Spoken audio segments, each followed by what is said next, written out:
তুমি বোধহয় জানো না ঠামি,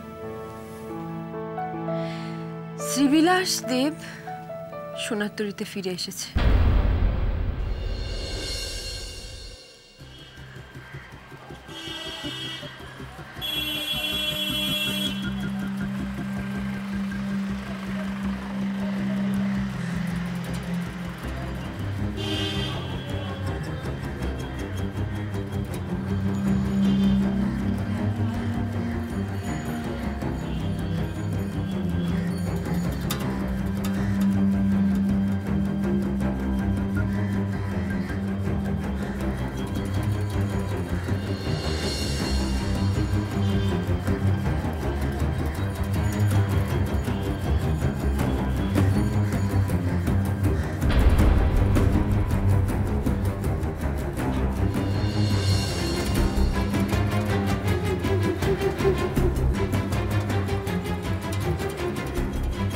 কাউকে খুঁজছেন?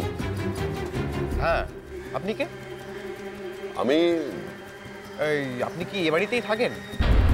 হ্যাঁ, কেন বলুন তো? একটু উপে আছে কিনা একটু দেখবেন।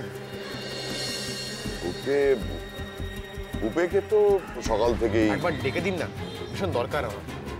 বেশ, সে নয় ডাকছি, কিন্তু আপনাকে খুব চেনা চেনা লাগছে। কোথায় দেখেছি বলুন তো? জানি না, তাড়াতাড়ি করুন, ভীষণ দেরি হয়ে যাচ্ছে। আপনি কি এখানেই? হ্যাঁ, আমি এখানেই দাঁড়িয়ে আছি।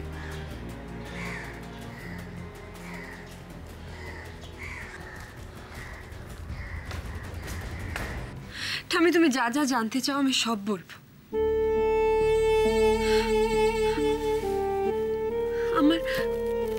আমার মনের ভেতরে পাথর চাপা কথাগুলো অন্তত বেরোনোর একটা রাস্তা পাবে।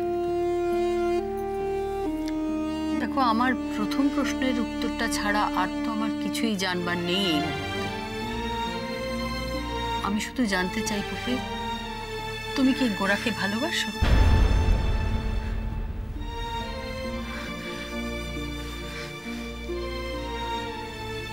তাহলে কি আমি ধরে নেব যে আমার ধারণাটা সত্যি?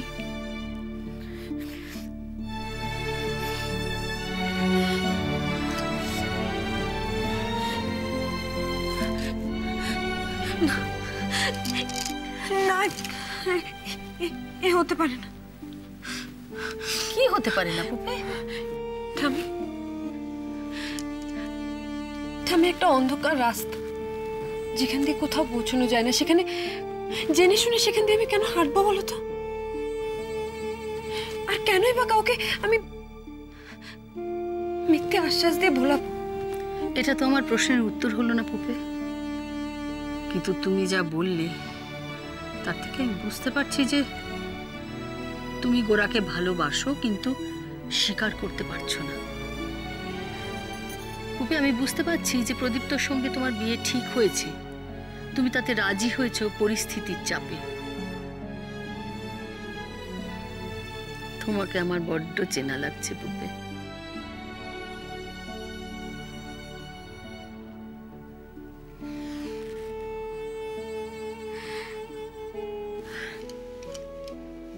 তোমাকে বলা যায় ঠামি, আমি জানি তুমি বুঝবে।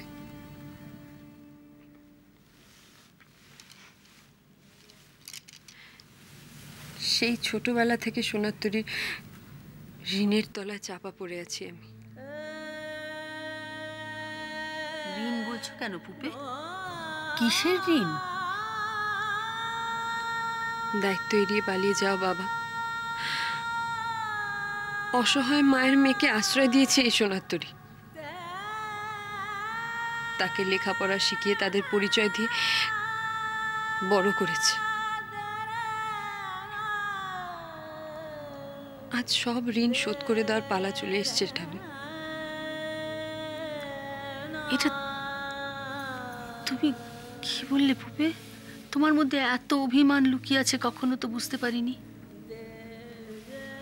কিন্তু তুমি মিথ্যে কষ্ট পাচ্ছ। তোমায় কেউ দয়া দেখায়নি, কেউ অনুগ্রহ করেনি পুপে। ওই সোনারতরীর সবকিছু তোমার উত্তরাধিকার। আর প্রদীপ তো, ওর বাবা মা পুরো লাহিড়ী পরিবার। তুমি কি ওদের সঙ্গে খুব বেশি জড়িয়ে পড়েছো পুপে? প্রদ্যুম্ন লাহিড়ী ওনাকে আমি বাবা বলে ডাকি ঠামি। প্রদীপ তো আমার সবচেয়ে কাছের বন্ধু।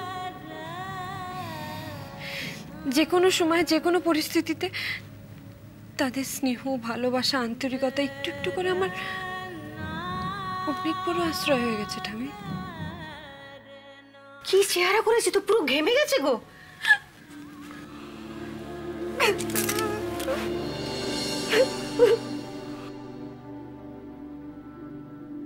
গোটা বাড়িটা না রং হবে, তো কোন ঘরে কোন কালার স্কিমটা ভালো লাগবে একটু সিলেক্ট করে দেবে?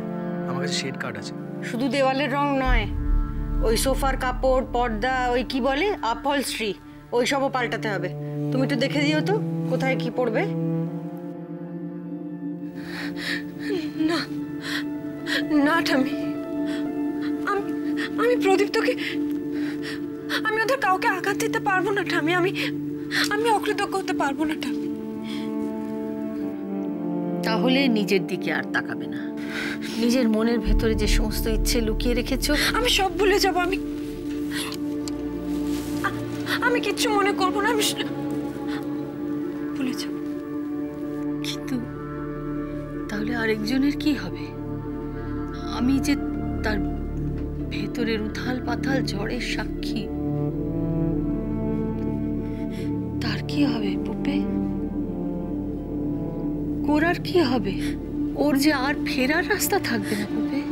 আমি সব ভুলে যাবো ঠামি। আমি ওর সাথে কোনো যোগাযোগ রাখবো না। আমি ওর সাথে কোনো দেখা করবো না ঠামি।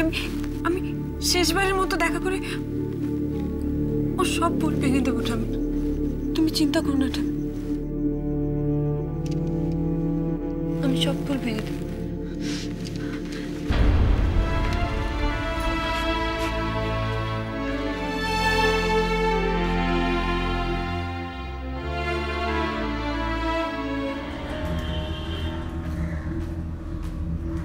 পুপে?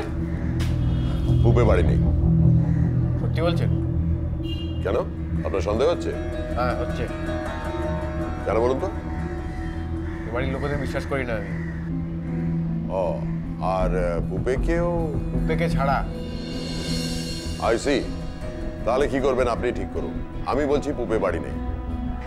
কোথায় গেছে? তা তো ঠিক বলতে পারবো না, আপনি একটা ফোন করে দেখে নিন না। মনে পাচ্ছি না বলেই তো। তাহলে এক কাজ করুন, আপনি একটু বাড়ির ভেতরে গিয়ে অপেক্ষা করুন। হ্যাঁ ভেতরে? হ্যাঁ, না পুপে এক্ষুনি ফিরে আসবে বাড়িতে, তাই বলে গেছে। ও তাহলে আমি? হ্যাঁ যান যান। আশা করি আবার দেখা হবে। আমি আসি। যান ভেতরে যান, এসে পড়বে একটু।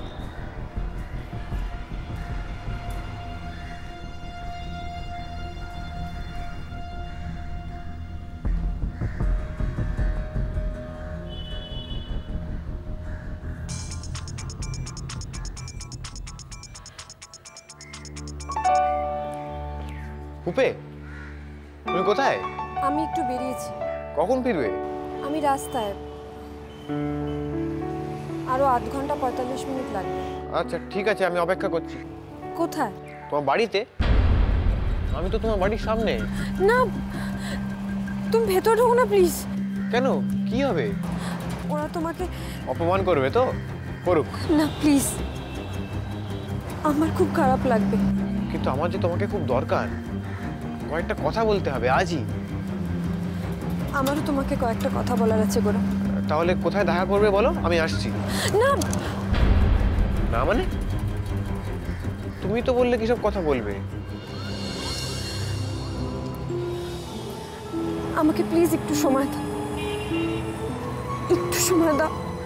কিন্তু বেশি দেরি করা যাবে না পুপে। কথাগুলো তোমাকে না বলা পর্যন্ত আমি বাড়ি যাই, তারপর বেরোবো। ঠিক আছে, কখন কোথায় দেখা হবে সেটা আমি SMS করে দিচ্ছি। এখন রাখি। ঠিক আছে, দেখা হচ্ছে তো? হচ্ছে।